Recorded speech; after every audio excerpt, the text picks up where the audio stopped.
Alright, this story's called Shaming French Witches with a Children's Song. First, a little backstory first. I'm an Irish-American woman living in southern the main francophone country. I am also perfectly bilingual in French and English. English is my first language, but I've been learning French since I was about 10.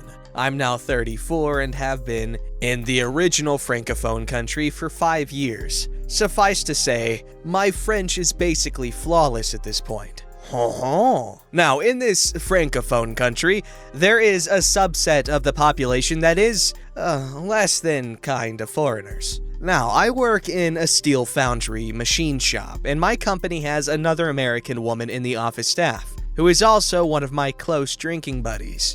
Because we both, at the time, lived in the same district of our city, we often rode the same bus home. Because she is not quite as fluent in French, we often speak in English when together. It's easier for most subjects, anime, clothing, esoteric topics, etc., and all that. Well, one day, this didn't go over very well with two older women. We had gotten on near our work site and had taken a seat, happily discussing a new anime that had come out on Crunchyroll a few months before. They must have been on since the beginning, as the bus originated from a small village on the other side of the foundry from the city. 10 minutes after boarding, we began to hear them. Now, remember, despite speaking English to my friend, we both understand French perfectly. And oh boy, the comments. Now, it's been a bit over 2 years, so I don't remember the exact phrasing, but it all basically came down to them being jerks.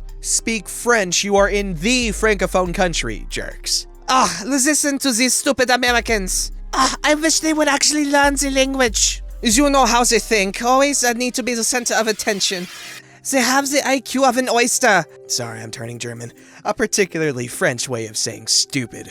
Suppose they undress like a pair of €2. Insert derogatory term for a specific kind of worker. This went on for the entire journey. Now, I have just as low an opinion of most American tourists. I'm from a US West Coast state known for being green and weird.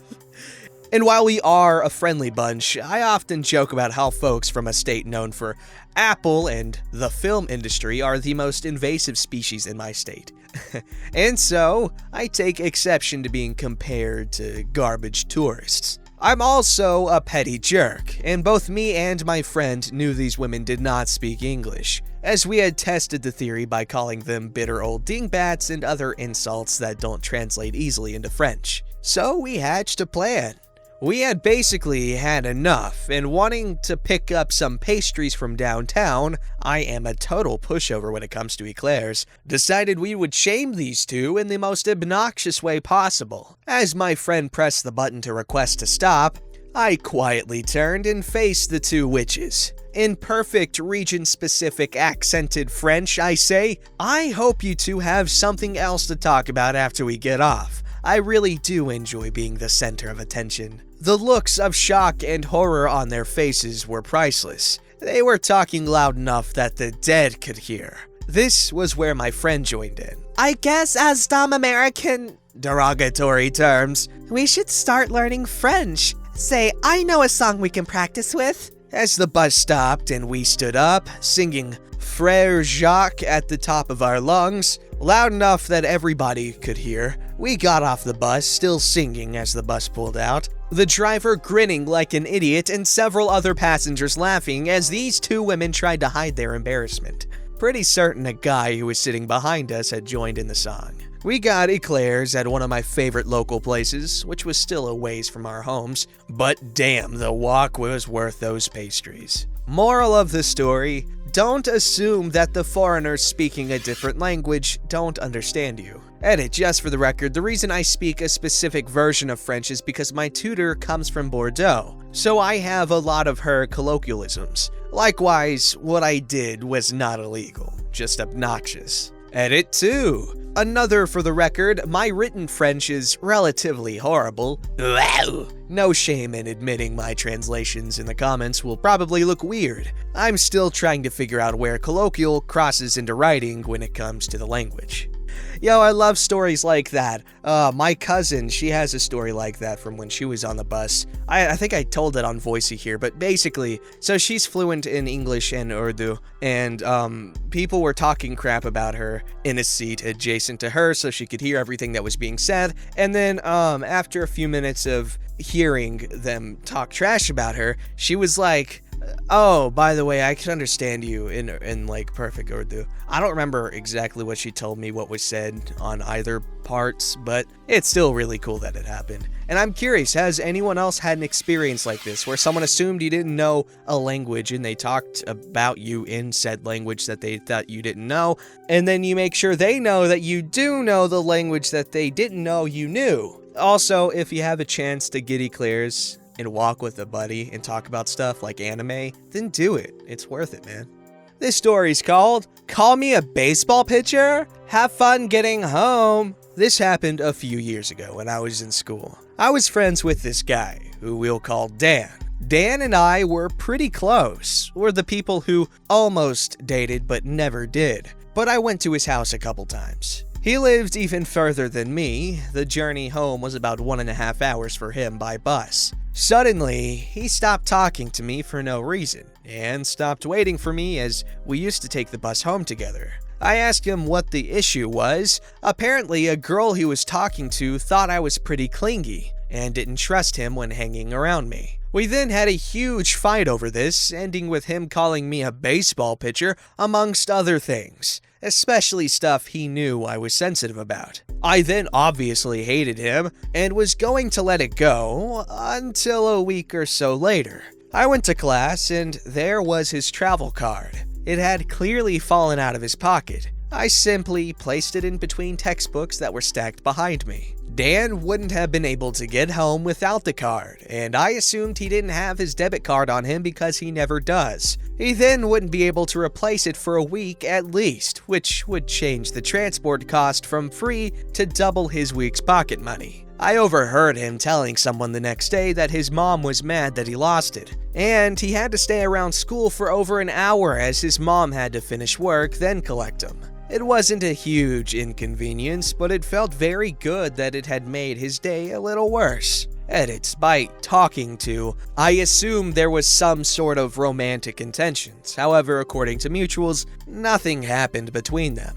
When he stopped talking to me, this was completely sudden. He talked to me at break, and then I didn't see him at lunch. And I waited for him after school, as always, as we would always catch the bus home. I ended up waiting for 15 minutes before I assumed he'd left earlier. However, in the past, he'd always have texted me if he had to leave quickly. This caused me to wait longer for the bus and be home later, which is why I thought this revenge was particularly apt. The travel card would only have a small bit of money on it to be used on transport, and as soon as a new one was ordered, the old one would be invalid and the money would be on the new one. Fellers and fellatresses, if a peep you're trying to talk to gets all weird about your friends, I don't think they're the most mature individual if they can't see that, friendship is one thing and something else is something else. Personally, I'm just kinda naturally flirty because it's a lot of fun, but that is dramatically toned down to the point of non-existence if I'm in a relationship. So both parties gotta be mature and there's gotta be some sort of trust there. Just don't be controlling, man. You're gonna ruin friendships. And that guy, he had to wait for his mom to pick him up after school. That's pretty embarrassing. Alright, this story's called Tell Me to Cover Up in My Own Yard? Be beholden to my thighs every summer. So this is more of an annual revenge thing. About 5 years ago, a greedy councilman put up 3 two-story apartments next door to our house. One of these has a direct view of our pool area, and a grouchy woman and her husband moved into it. Any hoot, as we have done in the 15 summers before they got there, we all went for an afternoon swim. The woman was on her balcony and made a huge dramatic fuss about going back inside and closing her curtains. She then screeched at her husband when he tried to go outside.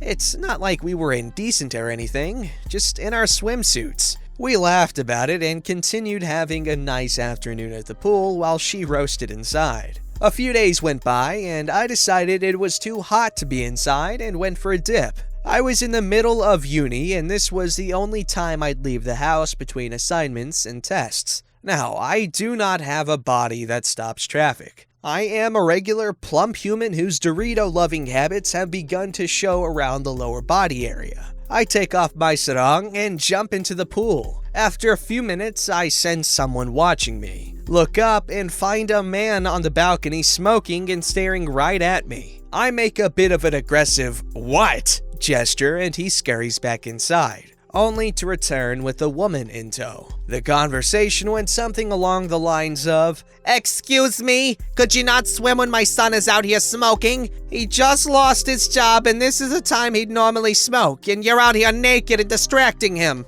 Ew, he's the age of my dad. He can smoke on your front balcony, and I've lived here for, at the time, 15 years, so you can't blame me for being here naked, which I'm not. I'm swimming. I'm just asking you to be considerate, okay? At this point, the grown-ass man-baby was looking smug. If you don't like it, then move. And I continued swimming. They stood there for another 5 minutes before once again going inside and closing the sliding patio doors and curtains. Also, I was not naked or indecent. I wear full swimsuits because I'm a little insecure about my belly. See paragraph about the Doritos. I told my parents, and the next day my mom joined me in the pool to show them, and I quote, "What real traumatizing thighs look like." But that got me thinking though. I could make their summers a living hell if closing all their curtains was how they'd go about seeing us in the pool. So now, every summer, weather permitting, I go out and flash my thighs for a few hours in the afternoon and have them roast up in their apartment. It's been 5 years of this, and I will continue doing this until the day I leave home. Edits, I want to thank everyone who's giving me ideas to be even more petty. My mom and I are getting a good chuckle out of it, and I am now on Amazon looking for the hairy dude swimsuit. Also, you guys have been so wholesome about this, my Dorito thighs give thanks for the acceptance. The audacity of these people, okay? It's one thing if they're like in their front yard, maybe, and that's a big old maybe. But at this point, the apartment people should be checking themselves because they're the ones who are peeping on people in the swimming pool. That's a little weird.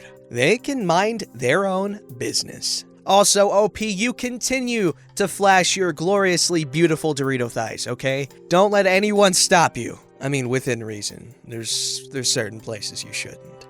Alright, this story's called Revenge on a 16-year-old Son Who Spent All His Money on Weed. I wasn't a bad dad. He turned out pretty good. Journeyman electrician, works at a Fortune 500 company. Anyway, when he was 16, a long time ago, he needed $30 for a school trip. I gave it to him several days in advance. The night before the school function, he told me he'd spent it and needed another $30. I finally forced it out of him that he'd bought weed. I don't have a problem with that. If you put all the things I've smoked in a pile, it would be bigger than a house.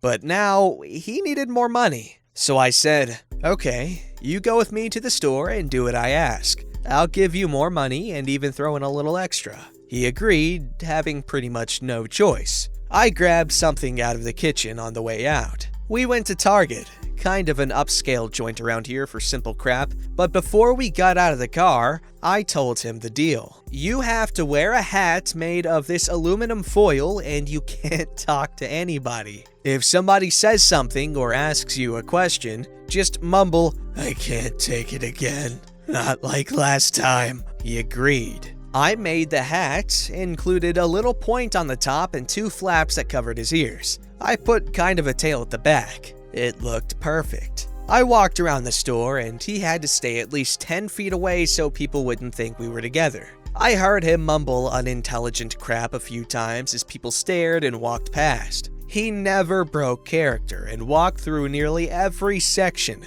Electronics, toys, men's and women's clothing, auto, pharmacy, food. It took nearly 45 minutes for me to grab the 3 things we went for. I gave him the cart and enough money to pay for it and watched as he went through the line. When we got back to the car, I said screw it, he did a good job, and gave him $50. Edited to add, I thought about making him buy a pack of condoms, a raw chicken, and some Vaseline, but I just got what we went there for. Engine oil, a head of lettuce, and some eye drops. Edited to add the second. For all wondering about how much damage his psyche experienced, he graduated with honors, became a licensed journeyman electrician, and is employed by a world-renowned company. This happened nearly 20 years ago. He now has 3 lovely kids of his own. This might also clear up some of the pricing of weed comments. He's the kid who could name all the planets in order when he was 3 years old. He knew I'd give him the money whether he did anything or not. I think he accepted the terms to get the little more and maybe to have a good time with Dad to make up for spending it on weed. I am quite proud of him. That's an adorable story. That's some decent parenting in my opinion, okay? Because you know what? Yes, his kid did smoke weed. However, it's a good thing that he eventually told his dad, and his dad didn't freak out on him. Now, I'm not saying, yeah, let your kid smoke weed, but, you know, if they do something that it's not necessarily good, but they at least tell you about it, then I feel like you're doing something right. Unless they're telling you because you don't care, but you do care. That's what we're talking about here. Alright, so this story's called Jackass is Sitting in My Pre-Booked Seat? No problem. No problem at all. My country's trains have a slightly infamous issue with people wrongfully taking seats that have been reserved in advance. When you book a seat, you always get to pick your seat when booking online. Your name, or reservation number if you want to stay anonymous, gets displayed over your seat. There were some issues with the reservations not coming up properly, which eventually got resolved. But people got used to the chaos of having to duke it out to get your correct seat. In response, the railway company started introducing customer service agents. In reality, these staff are part ticket inspectors, part security. This story takes place about 1 week after these agents were introduced. So I boarded my train, returning to the city I live in after visiting my family for the weekend. The train was about halfway along its route, and there were a lot of empty seats. This is important. When I arrived at my seat, my name was above it. I found it occupied by a dude about halfway through a 6-pack of beer. I told him that was my seat, and asked if he could move to one of the many unoccupied seats on the carriage. He refused and started cursing me out of it, saying he got there first and I could sit in one of the unoccupied seats, generally being a bit of a bastard, throwing his empty cans out into the aisle. At this point, I could have given one of the customer service guys a heads up and have them persuade the guy to move to one of the empty seats. But honestly, that didn't feel satisfying enough. Cue PettyRevenge. Looking above his head, I could see that the seat next to him was booked from 3 stops down the line. I also knew that 2 stops down the line was when most commuters got on the train. I plonked myself down in the other pre-booked seat directly next to this dude, rather than sitting in one of the unreserved seats. The jackass in my seat settled back down with his cheap beer and started blasting music from his phone. 2 stops down the line, the train fills up completely. Standing room only from then on. The stop after that, the lady who booked the seat I was currently sitting in got on. I explained the situation to her, and together we grabbed one of the customer service dudes. I got my seat, the lady got her seat, and Jackass got to stand outside the pisser for the 2 hours left in the journey. Good one.